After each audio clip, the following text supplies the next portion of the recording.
በጉጉት ሲጠበቅ የነበረው የዲፕሎማቶች መንደር በሆነው በሳር ቤት ሳይታችን ላይ የቤት ባለቤት ለመሆን ፈልገው ሽያጭ በመጨረሳችን እድሉ ላመለጣችሁ ደንበኞቻችን ዳግመኛ በዛው ሳር ቤት ከቫቲካን ኤምባሲ ፊት ለፊት የተለያዩ የካሬ አማራጮችን እስከ 35% በሚደርስ እውነተኛ ቅናሽ ከ80 ካሬ ጀምሮ በ5.7 ሚሊዮን ብር የቤት ባለቤት ስናደርጎ በታላቅ ደስታ ነው።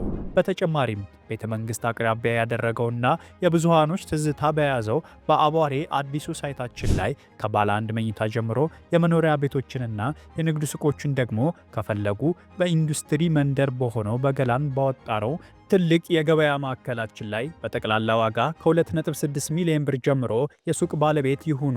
ያለን ቦታ ውስን በመሆኑ እንዳያመልጦ። ለበለጠ መረጃና ለሳይት ጉብኝት ከታች በምናስቀምጠው ስልክ ይደውሉ።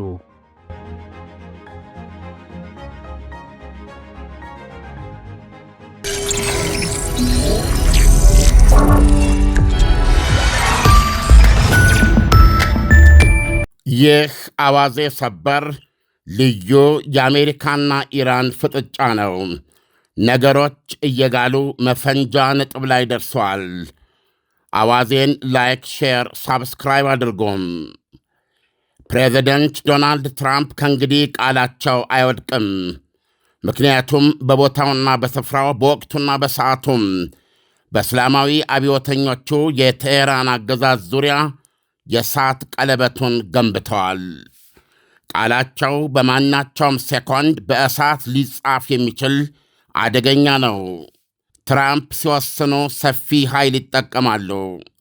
ባለፈው የሰኔ ክረምት በእስራኤል ጥያራዎች የተኮረኮሙትን የኢራን ኒውክሌር ማብለያዎች የዩራኒየም ማበልጸጊያውን ፎርዶን ጨምሮ ትራምፕ የዘመቱበትና ዱቄት አደረግኩት ያሉት ከ100 በላይ የጦር ጀቶችና ከባህር ሚሳኤል ወንጫፊ የጦር መርከቦችን ባህር ዳር መልህቅ አስጥለው ነበረ። ከነዚህ ወፈሰማያት ጥያራዎች መካከል የሌሊት ወፍ መሰል ጥልማሞች፣ ራዳር ክስት ያልሆነና ባንከር ባስተር የተባሉ ከታች ወደ ላይ የሚገለብጡ ኢላማ አይሲቲ ቦምቦችን የሚታጠቁ ቢ2 ጥያራዎች ይገኙበታል። እነዚህ ለስሪት ብቻ በነፍስ ወከፍ ከቢሊዮን ዶላር በላይ የወጣባቸውና የምድራችን ልዕለ ኃያል ጦር ዘመናዊነት፣ አውዳሚነትና በጀት በልነት የሚያሳዩ የጦር አጋስሶች ናቸው። የኢራን አብዮተኞች የሥልጣን ዘመናቸው መሻትና ስኬት የነበሩትን ባለ ብዙ ቢሊዮን ዶላሮች የኒውክሌር ማብላያዎች ከስር ጠልቆ ገብቶ ዘግይቶ በመፈንዳት ሽቅብ ያበራዩትን ቀሳፊ ባንከር ባስተሮችን የጣሉት ቢ2ቶች ነበሩ። ሌሎችም ተረባርበዋል። ከዩናይትድ ስቴትስ አሜሪካ ተነስተው ኢራን ሰማይ ድረስ ሲበሩ የመጡና ሲበሩ የተመለሱ ማራቶን ሯጭ መቅሰፍቶች ናቸው። በሰኔው ጦርነት ከእስራኤል መረጃ አገዝ ቁልፍ ጄኔራሎችና ሳይንቲስቶች ያለቁበት የእስራኤል ቅጽበታዊና ቅስፈታዊ ጥቃት በኋላ ወይም ሌላ 47ኛ ዓመቱ ላይ የሚገኘው የኢራን እስላማዊ አብዮት ክው ድንግዝ ያለበት ጥቃት የአሜሪካ የቦምብ ርብርብ ነበረ። ይህ የአሜሪካ የአንድ ጊዜ ብቻ ድብደባ እና አሁን አሜሪካ ዳግም በኢራን ላይ ልትዘምት ነው ወይ? ጥያቄው ይሄ ነው። ትራምፕ በእንግሊዝኛ የቁም ጽሑፍ ማኅበራዊ ገጻቸው ላይ ዛሬ እንዳስታወቁት ከሆነ መልሱ አዎ ነው። የኒውክሌር መሣሪያ አትይዞም አሉ ትራምፕ ለኢራን መሪዎች ሲያስገነዝቡ በጽሑፋቸው። ወደ ድርድር ጠረጴዛው ቀረቡ። ፍትሐዊ በሆነ ድርድር ውል እንቋጥር፣ አለዚያ ቀጣዩ ጥቃታችን ከበፊቱ በእጅጉ የከፋ ይሆናል ብለዋል። ይህንን የፕሬዝደንቱን ቃል ወደ ተግባር ለመለወጥ አሜሪካ መካከለኛው ምስራቅ ውስጥ 50,000 ጦር አላት። ከእነሱ ውስጥ ወደ 10,000 የሚሆኑት የሚርመሰመሱት አልኡዴይዳ በሚባለው የኳታሩ የትየሌሌም የአሜሪካ አየር ኃይል ጦር ሰፈር ቅጥር ውስጥ ነው። አልኡዴይ በክልሉ ትልቁ የአሜሪካ የአየር ኃይል ጦር ሰፈር ነው። አሜሪካ ከኳታሩ አልኡዴይ በተጨማሪ በዮርዳኖስ፣ በሳዑዲ አረቢያ፣ በተባበሩት አረብ ኤሚሬቶች፣ በኦማንና ባህሬን ጦር ሰፈሮቿ ተንሰራፍተው ይገኛሉ። የስለላ መረጃዎች እንደሚያመለክቱት ተጨማሪ በ20ና በ30ዎች የሚቆጠሩ የአሜሪካ ወታደራዊ አውሮፕላኖች ወይም ጀቶች ክልል ውስጥ ገብተዋል። ከትናንት በስቲያ እሁድ የኳታሩ አልኡዴድ አየር ኃይል ጦር ሰፈር ውስጥ የተነሱ ፎቶግራፎች ቅጥር ግቢ ውስጥ ከዚህ በፊት ያልነበሩ አዲስ ስሪት መዋቅሮች የጦር ሰፈሩ ዳር ላይ ተሰርተው አሳይተዋል። ፔንታጎን ስለዚህ አዲስ ንቅናቄ ትንፍሽ አላለም። የበረራ ድካዎችን የሚያነፈንፉ የማኅበራዊ ሚዲያ ምንጮች ግን ኤፍ-15 ጀቶች፣ አየር ለአየር ነዳጅ ሞይ ቦቴዎችና የማመላለሻ አውሮፕላኖች ጦር ሰፈሩ ገብተዋል ብለዋል። ወደ ሰፊዎቹ የማጓጓዣ አውሮፕላኖች አሜሪካ ራሷንና የሰላጤው አጋሮቿን ደህንነት ከኢራን የሚሳኤል ሩምታዎች ለመከላከል የሚያስፈልጉትን መሳሪያዎች እያደረሰች መሆኗን የሚያሳዩ ናቸው ሲሉ ይደመድማሉ። ኢራን የተነካው እንደሆነ መውጫ አልቦ አጣብቅኝ ውስጥ እንደ ተጠረነቀ አውሬ ባለኝ ሁሉ እፋገማለሁ፣ የለየለት ጦርነት እንጂ በቁጥቁጥ አልዋጋም ስትል ማስጠንቀቋ አይዘነጋም። እንግሊዝም የክልሉን ደህንነት ለማረጋገጥ በሚል ተላላ ሐረግ ሽፋን ታይፉን የተሰኘው ጀቶቿን ስኳድሮን በጊዜ ክልል ውስጥ አስገብታለች።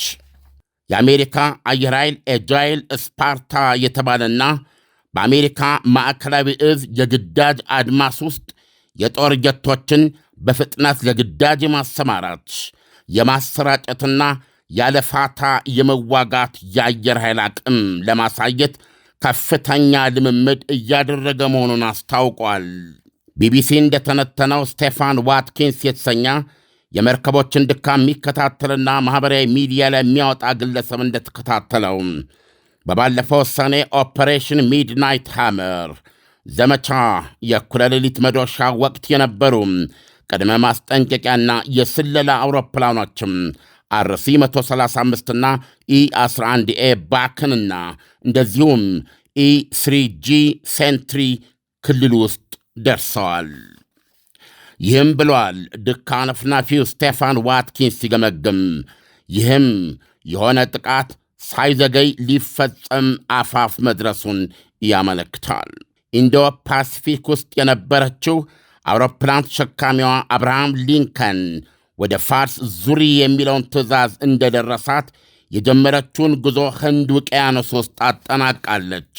በተገለበጠ ደረቷ ላይ ያሳፈረቻቸው 90 የጦር ጀቶች ውስጥ ኤፍ-35ቶች ይበዛሉ። ለጠላት ራዳር የማይከሰቱ መንፈስ ናቸው። ይችን የብረት ደሴት እናት መርከብ ያጀቡት 3 ዲስትሮየርስ የተዋጣላቸው ቶማሃውክ ሚሳይል ተኳሽ ናቸው። አውሮፕላን ተሸካሚ በተንቀሳቀሰች ቁጥር በተመሳሳይ ሁኔታ ቶማሃውክ ሚሳይል የሚተኩሱ በኒውክሌር ፓወር የሚሠራ ሰርጓጅ ከእይታ ተሰውሮ ይከተላል። አሜሪካ አሁን በኢራን ዙሪያ ባፈረጠመችው ኃይል ኢራን ውስጥ የትኛውንም ኢላማ የትኛውን ቦታ መደብደብ ትችላለች፣ ከመሬት በታች በጥልቅ ከተደበቁ ተቋማት ውጪ። ለነሱ ደግሞ ይላሉ ከመሬት በታች ጠልቀው ብትንትኑን ማፈራረስ የሚችሉት ከቢ2ቶች የሚተኮሱት ባንከር ባስተሮች ብቻ ናቸው። አሜሪካ የትኞቹን ኢላማዎች ትመታ ይሆን ለሚለው ጥያቄ በእንግሊዝ መንግሥት ውስጥ የኢራን ፖሊሲ ላይ እየሠሩ ሳቪል የተባሉ ኤክስፐርት ሲናገሩ እንደ ቦሊስቲክ ሚሳይል ያሉ ስጋቶች ወይም የውሃ ዳርቻ ላይ የተደገኑ የሚሳይል መተኮሻዎች ይሆናሉ ብለዋል። እነዚህን በቅድሚያ መምታት ኢራንን የመልሶ ማጥቃት ለመክፈት አስቸጋሪ ያደርግባታል ባይ ናቸው። ኢራን የአጭር ርቀት ቦሊስቲክ ሚሳይሎችና የረጅም ርቀት ሰው አልቦች ክምችት አላት። ሁለተኛው አማራጭ ራሱ አገዛዙ ይሆናል። መንፈሳዊ መሪ አያቶላ አሊ ካሚኒን ጨምሮ አመራሮችን ማደንና መግደል ይላሉ። የኢራን አብዮታዊ ዘብ ኮርና ተቃዋሚዎች ላይ፣ ሰልፈኞች ላይ እርምጃ በመውሰድ ያዳከማቸው የመንግሥት ሚሊሻዎችም ቀዳሚ ኢላማዎች እንደሚሆኑ ያስገነዝባሉ። የሥርዓቱን አንገት መቅላት ዲካፒቴሽን አስቸጋሪና አደገኛ ሊሆን ይችላል ይላሉ ተንታኞች። እስራኤል በ12 ቀናቱ የሰኔ ፍልሚያ ቁልፍ ጄኔራሎችና ሳይንቲስቶችን ለመግደል የት እንደሚኖሩ ለማወቅ ቦዲጋርዶችን በህቡ እስከ መከታተል ደርሳለች። ይሁንና ኢራን ከሰኔ በኋላ ትምህርት ወስዳ የደህንነት አጠባበቋን እንዳሻሻለች ይታመናል። ሳቢል እንደሚሉት አሜሪካ ከፍተኛ ባለሥልጣኖችን አድኖ ማግኘትና መግደል ትችላለች። ድምር ውጤቱ ግን ምን ፋይዳ ይኖረው ይሆን የሚል ጥያቄ አጭሯል። ሳቢል ሲመልሱም በዚህኛው ጥቃት አዋላጅነት የአገዛዙን የመጨረሻ ሰዓት ጣር ሊሆን ይችላል። ነገር ግን ችግሩ በምቱ ንዝረት ተንገዳግዶ እስከሚወድቅ ድረስ አገዛዙ ወራት ወይም ዓመታት ሊወስድ ይችላል። ትራምፕ የመወሰን ቆራጥነት ቢኖራቸውም ውጊያ ውስጥ መሰንበት ግን አይፈልጉም። ኢራን በቅርበት ያጤነችውና በዋነኛነት ያስጠነቀቀችው የፕሬዝደንቱ ስስ ብልትም ይሄ ነው። ውጭ ጉዳይ ሚኒስትር አጋቺ አገራችን ጦርነት ስትዋጋ በቁጥቁጥ አትዋጋም፣ ዶናልድ ትራምፕ ከነኩን የለየለት ጦርነት ነው የምንሰጣቸው፣ ጦርነት ውስጥ ይሰነብታሉ። ኢሳያስ አይ ቲንክ ብዙም ማብራሪያ የሚያስፈልገው አይደለም። ዘገባው ሁሉን ነገር ያስቀመጠ ይመስለኛል። አሜሪካ አገዛዙን እስከ መጣል እና እንደዚሁም አገዛዙ የቆመባቸውን የጦር ክፍሎች እና ዝቅ ብሎ እስከ ሚሊሻ ደረጃ በተለይ ደግሞ ዋነኛ መተማመኛ የህልውና መሳሪያው የቦሊስቲክ ሚሳይል ማምረቻና ክምችቶች ናቸው። እንደዚሁም ደግሞ በማንኛውም ሰዓት ሊተኮሱ በአብዛኛው የሚተኮሱት ሞባይል መተኮሻ ላይ ነው። የሆነ ቦታ ላይ የተለያየ መሰወሪያ ካሙፍላጅ ለብሰው ነው የሚቀመጡት። ትልቁ ርብርብ እሱ ላይ እንደሚሆን ነው ዜናው የሚያሳየው። ስለዚህ እነዚህ ደግሞ ያለ ጥርጥር የህልውና ጦርነት ያደርገዋል ይሄን ፍልሚያ ለኢራኖች። ምክንያቱም አይናቸው እያየ ይሄንን መሳሪያቸውን ካልተጠቀሙበት የሚጠፋና የሚወድም ነው። እንደሰማሁ በዜናው ላይ አንዳንዴ ለእኛ ለመረዳት አስቸጋሪ ይሆናል። በቅርበትም ሆነ በሚያስገርም ርቀት 40 ሺና 50 ሺህ ጫማ አንዳንድ ጊዜ በሜትር ደረጃ በዛ ርቀት ውስጥ እየበረሩ ለማመን የሚያስቸግርህ በጣም ጥንቅቅ ያለ ስለላ ማድረግና መመረጅ የሚችሉ አውሮፕላኖች አሉ። እነዚህ ሁሉ ገብተው ቦታ ቦታ መያዛቸው ነው የተገለጸው። ቅድም እንዳልኩ ለምሳሌ መንፈሳዊ መሪ አያቶላ አሊ ካሚኒ ምናልባት ዛሬ 4ኛ ቀናቸው ወይም 5ኛ ቀናቸው ነው የምድር ውስጥ ምሽግ ከገቡ። እንግዲህ ትልቁ ነገር በጦርነት ውስጥ በተለይ በምዕራቦች ውስጥ የሚታወቀው በመረጃ ላይ የተመረኮዙ ናቸው። የመረጃ አሰባሰባቸው ደግሞ የመሰብሰቢያ መንገዳቸው በጣም ብዙ ነው። ቅድም ያልኩ አይነት የኤሌክትሮኒክስ መረጃ አለ። መደበኛ የስለላ መዋቅሮች አሉ። ከዛም በበለጠ ደግሞ በተለያየ በይፋና በድብቅ በገንዘብ ሽልማት በአካባቢ ያሉ ማናቸውንም አይኖች ይጠቀማሉ። አንዳንድ ጊዜ ደግሞ በሚያስደነግጥ ሁኔታ ያ ከምዕራባውያን ጥቃት ራሱን የሚጠብቅ ሰው ብዙ ጊዜ መጨረሻ ላይ ተይዞ ወይም ተመቶ የሚገኘው አጠገቡ ከለላይ ጠባቂ ባለው ነው። ስለዚህ እነዚህ ሁኔታዎች አሉ። ቅድም በተለይ የቦዲጋርዶች ጉዳይ እንደ ቀላል የሚታይ አይደለም። በተለይ እንዲህ አይነት ስርዓት ላይ የተለየ ታማኝ የምትላቸው ከጠባቂዎችም ሁሉ የምትመርጣቸው ከጠባቂዎች ደግሞ ሁሉ ለይተህ የምትመርጠው ጠባቂ አለህ። እነዚህ ሁኔታዎች በተለይ ብዙ ጊዜ ዋነኛ ኢላማ ከማጋለጥ አኳያ በጣም አደገኞች ናቸው። አንዳንድ ባክግራውንድ ለመስጠት ያክል የኢራቁ ሳዳም ሁሴን ለበርካታ ቀናት ተሰውረው ነበረ አላውጃ ውስጥ። መጨረሻ ላይ ሊደረስባቸው የቻለው እጅግ ታማኛቸው የሆነና ሌሎች ጥሏቸው በሚሄዱበትና እሳቸው ታዳኝ በሆኑበት ሰዓት ከእሳቸው ባለመለየት አብሮ መጋቢያቸው ጭምር ጢግሮስ ወንዝ ላይ አብሯቸው አሳ የሚያድን ታማኛቸው ፍቅረኛ ነበረችው ባግዳድ ውስጥ። መቼም ታውቃለህ ኢሳያስ እሱ ላይ ያለብን ችግር እና ችን ፍቅረኛውን ማግኘት ፈልጎና ፍቃድ ጠይቆ ከሳዳም ሁሴን ወደ ባግዳድ ያው ተደብቆ ወደዛ ቤት ይሄዳል ማለት ነው። በሄደበት ጊዜ እነሱ ሳዳም ሁሴንን ለማግኘት ዋና ማጥመጃ ብለው አስቀድመው በሪከርድ የያዙት ስለሆነ መጀመሪያ ያደረጉት ይቺ ልቡ የሚፈታላት ሴት የት እንዳለች እንዴት እንደምትኖር እሷን በተመለከተ ሁሉ ነገር እዛ ላይ ዝግጁ ናቸው። ስለዚህ ያ ቦዲጋርድ አንድ ምሽት ደርሶ ሳያድር በሌሊት ተመልሶ ለመሄድ ነበረ። በቀጥታ ወጥመዳቸው ውስጥ ነው የገባው። በሱ መሪነት የመጨረሻ የሳዳም ሁሴን ፍጻሜ ሊሆን ችሏል። ስለዚህ የሚከታተሉ መንገዶች በጣም ረቂቅ እና ከውስጥህ የተለያዩ ሰዎችን በገንዘብ አንዳንድ ጊዜ ደግሞ ሳያውቁ እንደ ቦዲጋርድ የመሳሰሉትን በመከታተል የእነንትናም ታሪክ እንደዚሁ ነው። በአብዛኛው የ9/11 ጥቃት አድራሾች ዋነኞቹ በዚህ መንገድ ነው ለአደጋ የተጋለጡት። ስለዚህ አሁን በጣም በጣም ጥያቄ ውስጥ የሚገባ ነው። የት ዋሻ እንደገቡ ይታወቃል አይታወቅም የሚለው ነገር በጣም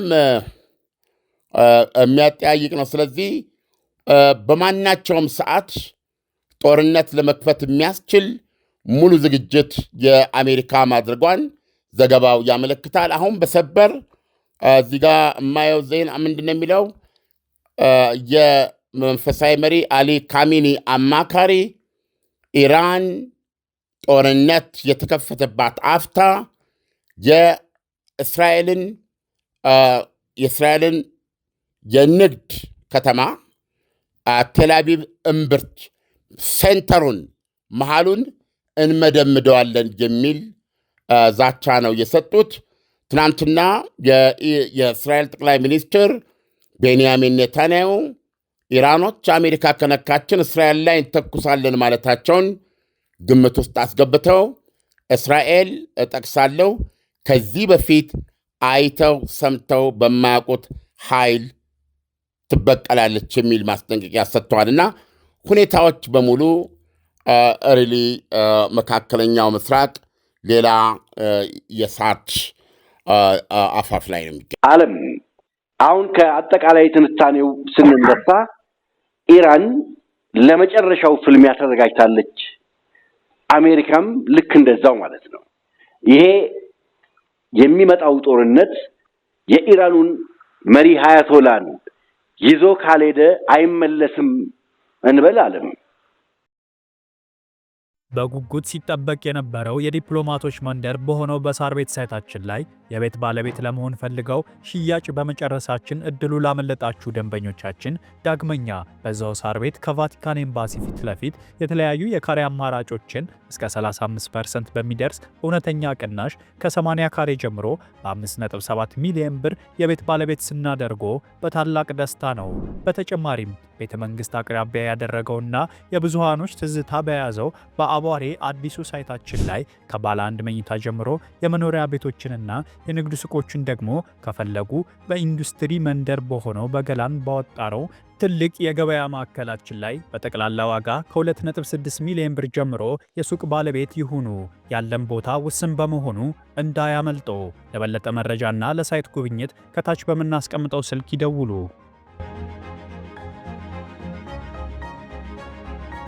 ሁለት ነገር ነው። አንዱ መንፈሳዊ መሪውን ማግኘት ቀሪውን ክፍል ፓራላይዝ ሊያደርገው ይችላል። በሞራልም በጽናትም በዓላማም በመሳሰለው ነገር ማለት ነው። ሌላው ደግሞ የመንፈሳዊ መሪ ቀኝ እጅ የሆኑ ሰዎችን በተመሳሳይ ሁኔታ መጉዳት መንፈሳዊ መሪውን ትርጉም አልባ ሊያደርጋቸው ይችላል። የመምራት ያው እሳቸውም ሰው ናቸውና እሳቸውም ሰዎች ይፈልጋሉ። ለእሳቸውም ሁነኛ ሰዎች ለምሳሌ እንደ ጄኔራል ቋሲም ያሉ ማለት ነው። ምናልባት ዶናልድ ትራምፕ የታሪክ አጋጣሚ ሆነው ለኢራን ጸር የሆነ የአሜሪካ መሪ ጠራ ቢባል ማንም የትኛውም የአሜሪካ መሪ በፕሬዚደንት ዶናልድ ትራምፕ ደረጃ ለኢራን መቅሰፍት የሆነ ሰው የለም። ፕሮባብሊ የእውነቱን ለመናገር የኢራን የተጋትሮ ተራዳ የሚባለው ኃይል አሁን መጨረሻ ላይ የደረሰበት አጠቃላይ ሽንፈት ክስመት ልትለው ትችላለህ። የጀመረው ዶናልድ ትራምፕ እኚህ ከኢራኑ መንፈሳዊ መሪ ቀጥለው የኢራን አብዮት ውድና ብርቅ አርበኛ የነበሩ ጄኔራልን የኢራቅ አየር ማረፊያ ላይ የገደሉ ጊዜ ነው። ያ ካታስትሮፍ ነበር ለኢራን። ያ አሊ ካሚኒ እንደ በአደባባይ ተንሰቅስቀው ያለቀሱበት ነው። ጠቅላላ የቀብር ስነ ስርዓቶችን ጠቅላላ የሚካሄዱት በሙሉ ራሳቸው አሊ ካሚኒ ናቸው የመሩት እስከ መጨረሻው እና የሚተኩ ጄኔራል አልነበሩም።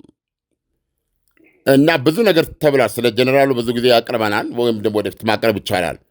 ቋሲም ሱሌይማኒ የተገደሉለት የኢራን አልኩድስ ኃይሎች የሚባለው የኢራን የውጭ ፖሊሲ ክንድ የሚባለው ከደማስቆ እስከ ቤሩት እስከ ባግዳድ እስከ ሰንዓ ያስተሳሰረ የቀመረ ኦ ማይ ጎድነስ በጣም ይህንን ያደረጉት ኢቭን እንግዲህ በአሁኑ ሰዓት የመጨረሻ የህይወታቸው ተልእኮ አድርገው ኢራን የእስራኤል የህልውና ስጋት መሆኗን መሰረት አድርገው ያንን ስጋት ለማስወገድ የህይወት ተልእኳቸው ያደረጉት አሁን ያሉት ጠቅላይ ሚኒስትር ቤንያሚን ኔታንያሁ ናቸው። አብዛኛውን ተልእኮ እንዳጠናቀቁ ማየት ይቻላል። ኢቭን ጠቅላይ ሚኒስትር ቤንያሚን ኔታንያሁ ክትትሉን፣ ስለላውን ሁሉ እንዲሰራ አድርገው መጨረሻ ላይ ሰውየው ጄኔራሉ የኢራቅ አየር ማረፊያ ደርሰው መኪና ውስጥ ተሳፍረው ጉዞ እንደጀመሩ ያለውን የመጨረሻ የመግደሉን ሂደት ግን ኔታንያሁ ነው ያሉት። እስራኤል አላደረገችም። ያንን ለማድረግ ታይሞ አልነበረም ለእስራኤል። ስለዚህ ጄኔራሉ ለኢራን ምን ማለት እንደሆኑ በቂ ማሳያ ነው። የአንድ የቀድሞ የእስራኤል ጠቅላይ ሚኒስትር የተናገሩት ነው። ሰው መጨረሻ ላይ ያንን እርምጃ ለመውሰድ ዶናልድ ትራምፕ ናቸው ሰዱት እና ይሄ ነው እና አሁን ዶናልድ ትራምፕ ባለፈው ሰኔ ቅድም በገለጽኩልህ ኦፕሬሽን ሚድናይት ሃመር በተባለው ከ100 በላይ የጦር ጀቶች ቢ2ቶችን ጨምሮ እንዲሁም ደግሞ የጦር መርከቦች ምናልባት ሰርጓጅ ሊሆን ይችላል፣ በትክክል አላስታውስም፣ በቶማሃውክ ሚሳኤል በመደብደብ በዚህ በባንከር ባስተር እና በሌሎች የአየር ኃይል መደበኛ ርብርብ ያንን በተለይ ፎርዶ የዩራኒየም ማበልጸጊያውን እና ጠቅላላ የተጀመሩ በእስራኤል የተጀመሩ የመመታት የጀመሩትን ተቋማትን በሙሉ ነው ያወደሙት። እና እነሱ የኢራኑ ፕሬዚደንት ራሳቸው ከእስራኤል የ12 ቀናቱ ጦርነት ጋር በተያያዘ ሀገራችን ሁከትና ሀኬት ሞልቷታል ብለው ተናግረው ነበር። የኢራን አገዛዝ በታሪኩ እንዲህ ላለ ድክመት ተጋልጦ አያውቅም። በአጠቃላይ እውነቱን እንናገር ከተባለ የኦክቶበር 7 ነው፣ መሳሳት የለብኝም ነው የኦክቶበር 7 2023 የሐማስ ጥቃት በኢትዮጵያ መስከረም 26 2016 ጥቃት አሁን ቆመ ስትመለከተው አይ ቲንክ በአጠቃላይ የኢራን እስላማዊ አብዮት መሰረቱ የተናጋበትና ዋስትና እንዴት ነው ዲተረንስ የነበሩ ኃይሎቹ እንደ ዲተረንስ የሚጠቀምበት ሄዝቦላ ጭምር እና ብሎም ራሷ ኢራን የአየር ክልሏ እንደ መሸታ ቤት ምን ክፍቶ ነው 200 የእስራኤል የጦር ጀቶች እንደ ልብ እየገቡ እየወጡ አየር ላይ እየተገላበጡ እየመረጡ የሚደበድቡበት እጅግ የተዳከመችበት ሁኔታ የተፈጠረው። በታሪክም በ37 ዓመታት ያገዛዝ ዘመናቸው አሊ ካሚኒ 2 ጊዜ ነው ከቤተ መንግሥት ወጥተው ከመሬት በታች መደበቅ ያስፈልጋቸው። ባለፈው ሰኔ፣ አሁን ደግሞ የዶናልድ ትራምፕን ጥቃት በመፍራት ማለት ነውና እውነቱን ለመናገር ሪሊ ከባድ ጊዜ ነው ለኢራን አመራሮች። አሜሪካና እስራኤል ጦርነቱን በተቀናጀ መልኩ ያደርጉታል ብለን መደምደም እንችላለን። ብዙ የሚያጠራጥር አይደለም። ምክንያቱም ካልተቀናጁ ውጊያውን ለማካሄድ አይችሉም። ስለዚህ ምንም ጥርጥር በሌለ ሁኔታ እዚህ ግጭት ውስጥ እስራኤል አልገባም ማለትም አትችልም። ምክንያቱም ለኢራኖች የመጀመሪያ የማያሻማ ፍልሚያ የሚያደርጉ ከሆነ ሊፋለሙ የሚፈልጉትና ሊፋለሙ የሚችሉት ኃይል እስራኤል ናት። ይህ ሳይታለም የተፈታ ነው። ራሳቸው ኢራኖች ያሉት ነው። አሁንም ቀደም ሲል የነገርኩ በሰበር ዜና የኢራኑ መንፈሳዊ መሪ አማካሪ ያሉትም ይህንን ነው። ቴል አቪቭ ትመደመዳለች ነው ያሉት። ስለዚህ እንግዲህ ባለፈው ቅዳሜና እሑድ እንደተናገርነው የአሜሪካ ማዕከላዊ እዝ የሚባለው አዛዥ ምክትል አድሚራል ካስፐር ይመስለኛል ስማቸው፣ እስራኤል 2 ቀን ቆይተው ነው የሄዱት። በተለይም ከእስራኤሉ ከፍተኛ ጀነራል ወይም ከኤታ ማጆር ሹሙ ጋር እጅግ የተራዘመ ውይይትና ምክክር ነው ያደረጉት። ስለዚህ ብዙ የሚሰሩ ቅንጅቶች አሉ ማለት ነው። አንደኛ ዋነኛው ዘመቻ የአየር ጥቃት ነው። ስለዚህ በኢራን ሰማይ ላይ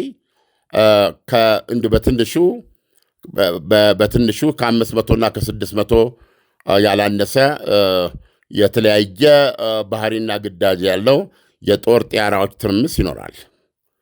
ስለዚህ እንደዚህ ነገሮች በሙሉ ማኔጅ መደረግ ያለባቸው ናቸው። የአየር መከላከያ፣ የሚሳኤል መከላከያ ሲስተሞች፣ እነዚያውን ዲስትሮየርስ ተኳሾቹ ቶማሃውክ መተኮስ ብቻ ሳይሆን የኢራንንም ቦሊስቲክ ሚሳይሎች መጥቶ የመጣል ከፍተኛ ሚና ይጫወታሉ። ስለዚህ ያለምንም ጥርጥር ምን አይነት ውጊያ እንደሚያደርጉ ቅንጅቱ ያለቀ ነው የሚመስለው። ዓለም ጦርነቱ ዛሬ፣ ነገ፣ መቼ ይጀምራል ብለህ ትገምታለህ?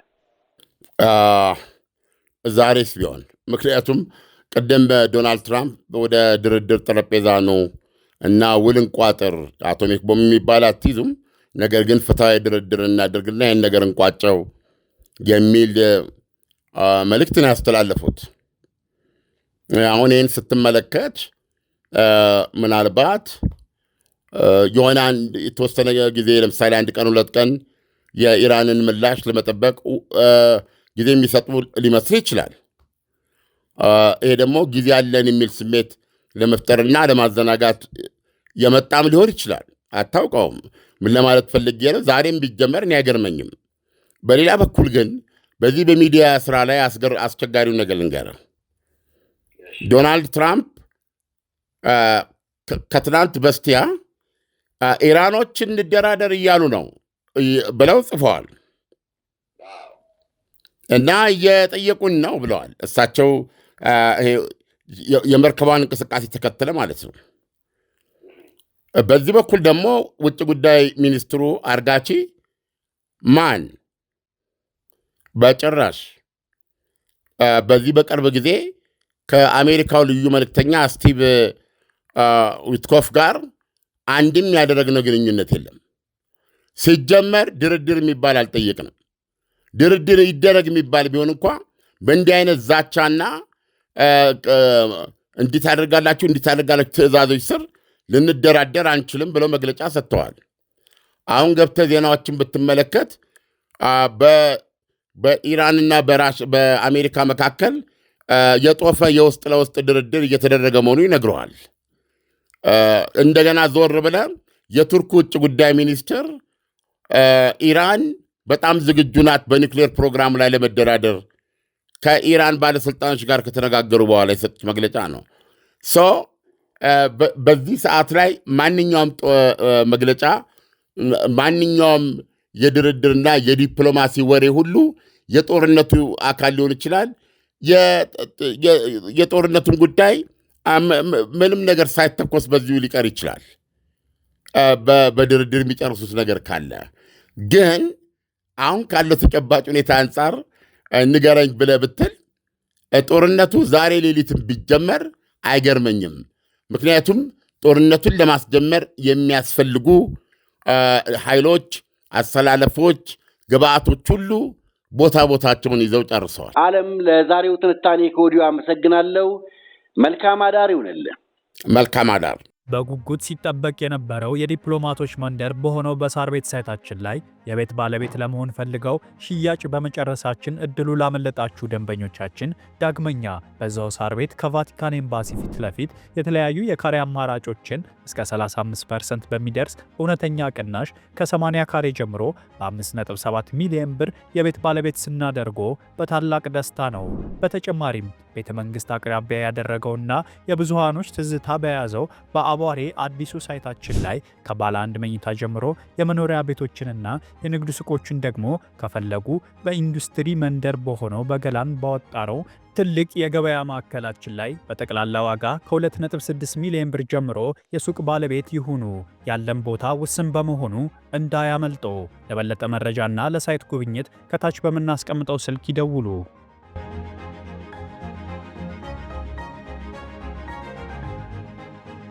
ምርትና አገልግሎቷን በአዋዜ ላይ ያስተዋውቁ።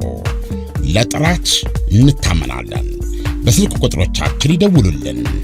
አዋዜ ዓለምነህ ዋሴ ዜና